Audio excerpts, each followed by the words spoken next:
Hello नमस्कार दोस्तों, आज की वीडियो में हम यूजीसी नेट के हमारा जो पेपर 1 है दिसंबर में जो पेपर होगा 2024 में, उसके लिए हम यूनिट 9 पढ़ रहे हैं, जिसकी ये 3rd क्लास है। पीपल डेवलपमेंट एंड एनवायरनमेंट जो है वो हमारी यूनिट 9 है पेपर 1 के लिए। आज के जो भी कॉन्सेप्ट्स रहेंगे वो PYQ से रिलेटेड भी रहेंगे और उनको हम डिटेल में समझेंगे, जो भी टॉपिक्स होते हैं उनको, और लास्ट में हम कुछ क्वेश्चंस को भी सॉल्व करेंगे। जो PDF है वो आपको टेलीग्राम चैनल में मिल जाएगी और टेलीग्राम चैनल का जो लिंक है वो आपको डिस्क्रिप्शन में मिल जाएगा, वहाँ से आप डाउनलोड कर सकते हैं।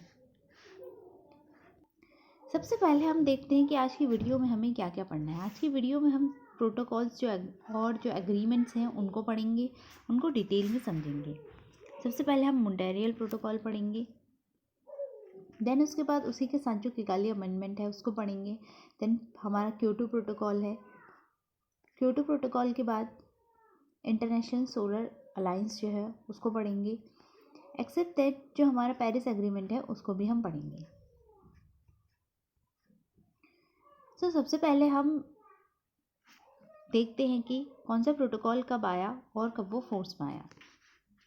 जो मॉन्ट्रियल प्रोटोकॉल है वो एग्रीड हुआ था, साइन हुआ था 1987 में और फोर्स में आया था 1989 में। इससे भी क्वेश्चन जो है स्टेटमेंट्स बेस भी बनते हैं, एग्ज़ाम में हमें देखने को मिलते हैं, जहाँ पर हमें कंफ्यूज करने के लिए स्टेटमेंट में क्वेश्चन जो है वो दिए जाते हैं। तो हमें याद रखनी है डेट्स जो है, ईयर्स हमें याद रखने हैं, ताकि एग्ज़ाम में हमें कोई भी कन्फ्यूजन ना हो। तो मॉन्ट्रियल प्रोटोकॉल जो है वो 1987 में आया था और जो फोर्स में आया ये 1989 में। अब क्योटो प्रोटोकॉल हमारा है जो कि 1997 में आया, देन इफ़ेक्ट में ये आया, फोर्स में आया ये 2005 में। इसको साइन किया था, एग्रीड हुआ था ये 1997 के अंदर, लेकिन फोर्स में कब आया ये 2005 में।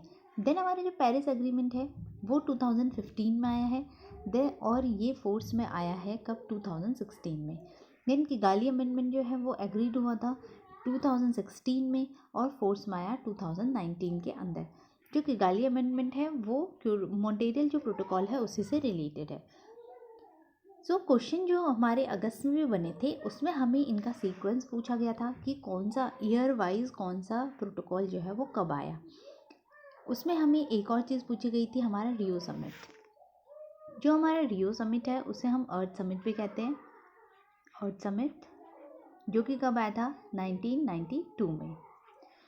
तो इन सब का सीक्वेंस जो है वो हमें पूछा गया था कि कौन सा ईयर वाइज कब जो है वो आया था। तो ये भी हमें याद रखना है, रियो समिट और समिट भी हमें याद रखना है, जो कि 1992 में आया था। अब हम एक एक करके इन प्रोटोकॉल्स को पढ़ते हैं। सबसे पहले हमारा है मॉन्ट्रियल प्रोटोकॉल।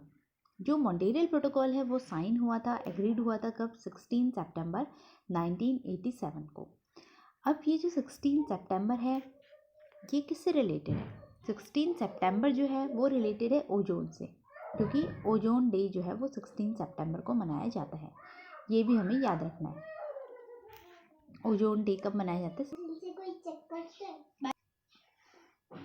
जो 16 सितंबर है हमारा ओजोन डे होता है, इसीलिए यहाँ पर 16 सितंबर को 1987 के अंदर जो है ये मॉन्ट्रियल प्रोटोकॉल जो है वो साइन हुआ था, एग्रीड हुआ था। और ये जो फोर्स में आया वो 1 जनवरी 1989 के अंदर ये फोर्स में आया।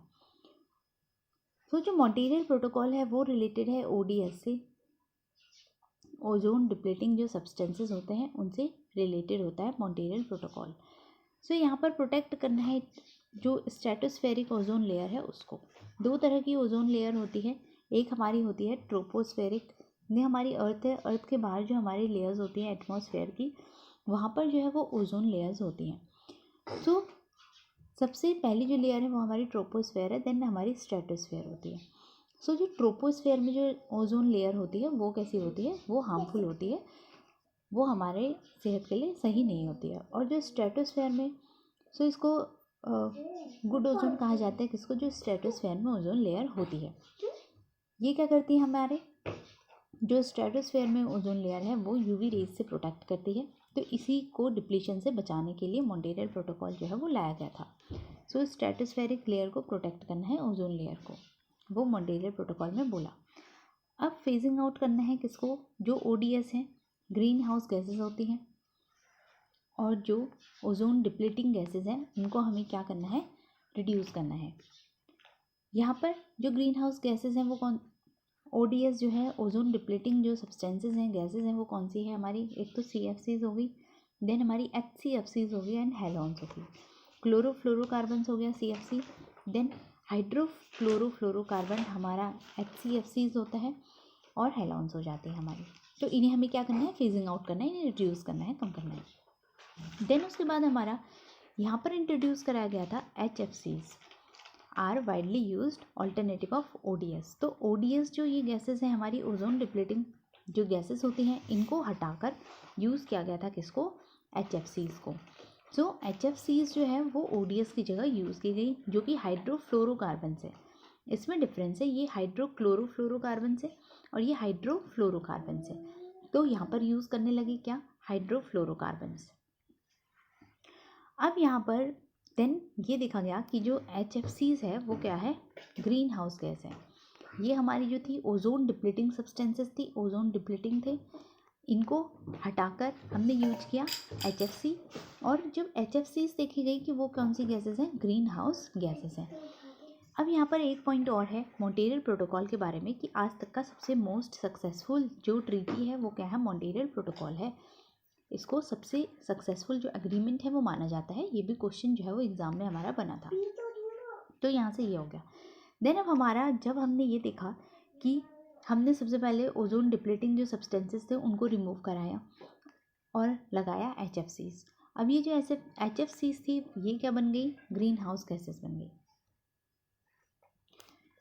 सो जब HFCs को देखा गया कि ये ग्रीन हाउस गैसेस हैं, तो यहाँ पर अमेंडमेंट किया गया मॉन्ट्रियल प्रोटोकॉल के अंदर, जो नाम से जाना जाता है किगाली अमेंडमेंट। तो जो किगाली अमेंडमेंट है वो किसके लिए था, HFCs के लिए था, जो कि क्या बन गई अब, ग्रीन हाउस गैसेस। तो इन ग्रीन हाउस गैसेस को का जो प्रोडक्शन है और जो कंजप्शन है उसको फेज डाउन करने के लिए किगाली अमेंडमेंट जो है वो लाया गया। और ये फोर्स पे ये साइन हुआ था 15 अक्टूबर 2016 में और फोर्स में आया था ये 2019 के अंदर। तो ये हमारा था किगाली अमेंडमेंट के बारे में। डिटेल में जो वीडियोस हैं वो चैनल पर अपलोडेड हैं प्रोटोकॉल्स के से रिलेटेड, उसका PDF जो प्लेलिस्ट है वो आपको डिस्क्रिप्शन में मिलेगा, वहाँ से आप देख सकते हैं। अब नेक्स्ट जो हमारा है क्योटो प्रोटोकॉल। क्योटो प्रोटोकॉल जो है ये हमारा कंक्लूडेड इन 1997। थर्ड कॉप जो जापान में हुआ था 1997 के अंदर, वहाँ पर इसकी क्योटो प्रोटोकॉल जो है उसके बारे में साइन हुआ था, एग्रीड हुआ था। देन ये इफ़ेक्ट में आया कब, 2005 के अंदर। 2005 में ये इफ़ेक्ट में आया। अब जो क्योटो प्रोटोकॉल है उसका जो एम है वो क्या करना है, ग्लोबल वार्मिंग को रिड्यूस करना है by reducing the green house gases. जो ग्रीन हाउस गैसेस हैं उनको रिड्यूस करके ग्लोबल वार्मिंग को कम करना है, वो क्योटो प्रोटोकॉल के अंदर जो है वो आता है। जो क्योटो प्रोटोकॉल है ये किसके लिए था, ओनली जो डेवलप्ड कंट्रीज़ हैं उनके लिए था, उन्होंने इसको बाइंड किया था। Cut emissions of greenhouse gases about 5% by 2012 compared with 1990 level. तो 1990 में जो लेवल है उस लेवल से कंपेयर करते हुए 2015 तक 2012 तक 5% जो है वो ग्रीन हाउस गैसेस का इमिशन जो है वो कम करना है, वो किसके अंदर है, क्योटो प्रोटोकॉल के अंदर है। अब नेक्स्ट जो हमारी आती है क्योटो प्रोटोकॉल के अंदर, हमारा एक पॉइंट और था, यहाँ पर 6 ग्रीन हाउस गैसेस थी जिनको रिड्यूस करना है, वो क्योटो प्रोटोकॉल के अंदर मेंशन है। ये हमें याद रखना है, इनसे हमें क्वेश्चन जो है वो देखने को मिलते हैं।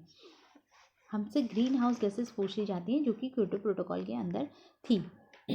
तो सबसे पहले हमारा कार्बन डाइऑक्साइड है, मीथेन है, नाइट्रस ऑक्साइड है, N2O, हाइड्रोफ्लोरोकार्बन्स हैं, परफ्लोरोकार्बन्स हैं, देन हमारा सल्फर हेक्सा फ्लोराइड है।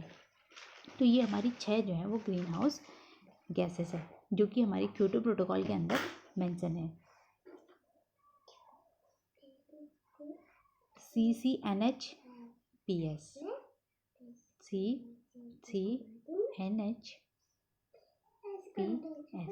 HPS, CCNHPS। तो ये हम इस तरह से याद कर सकते हैं इसको, CCNHPS।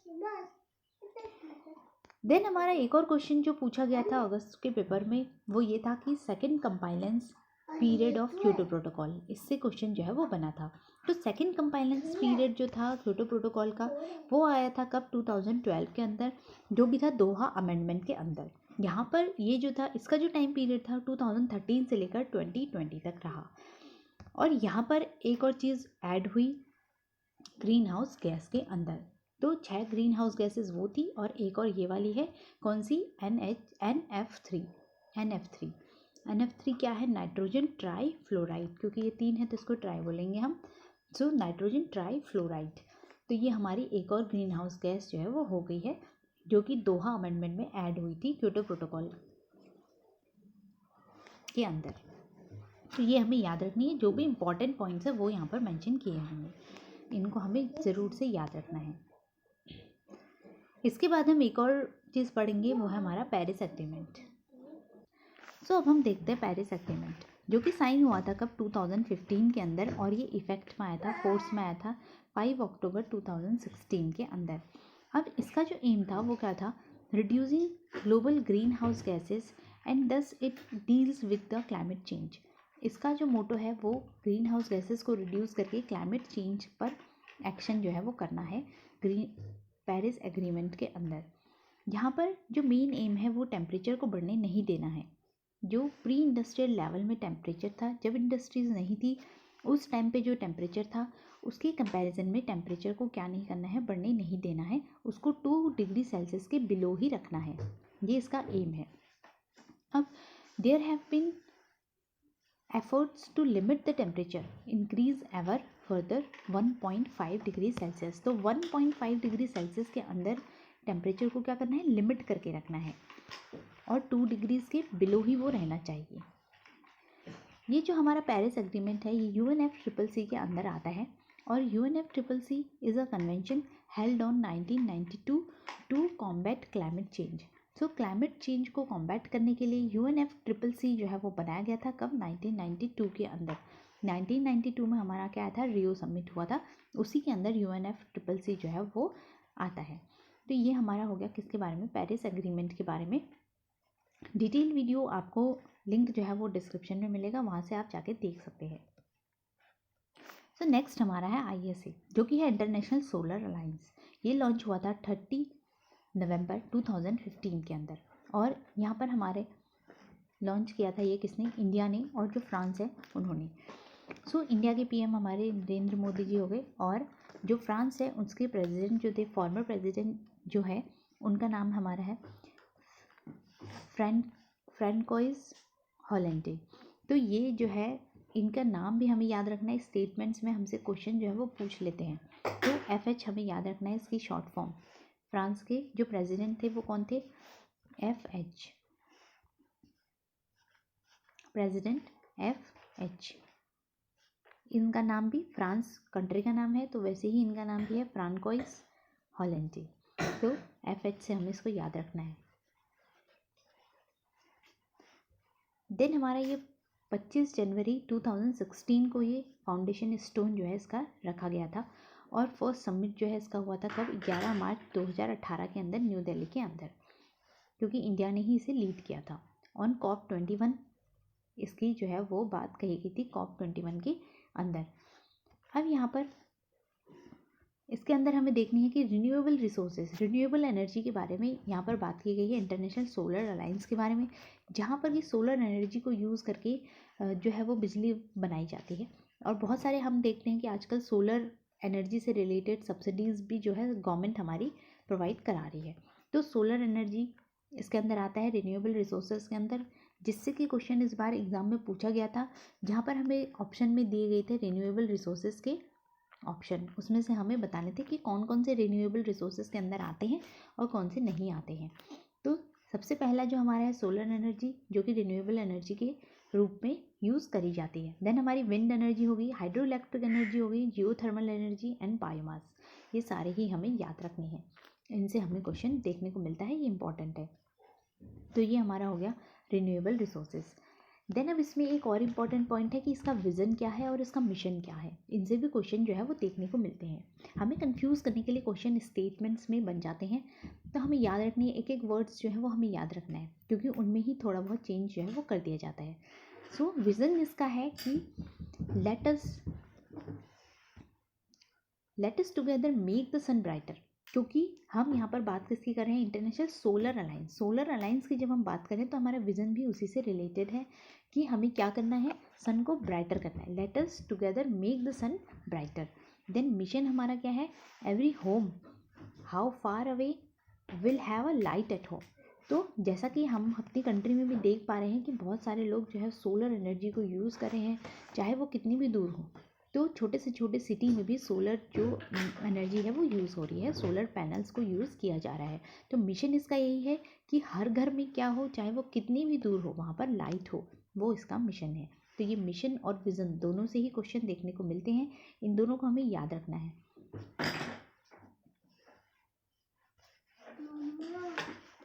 सो आज की वीडियो में हमने प्रोटोकॉल्स देखे हमारे पीपल डेवलपमेंट एनवायरनमेंट जो है उस वाले यूनिट से, जो कि इंपॉर्टेंट है, इनको हमें याद रखना है, इनकी डेट्स भी याद रखनी है।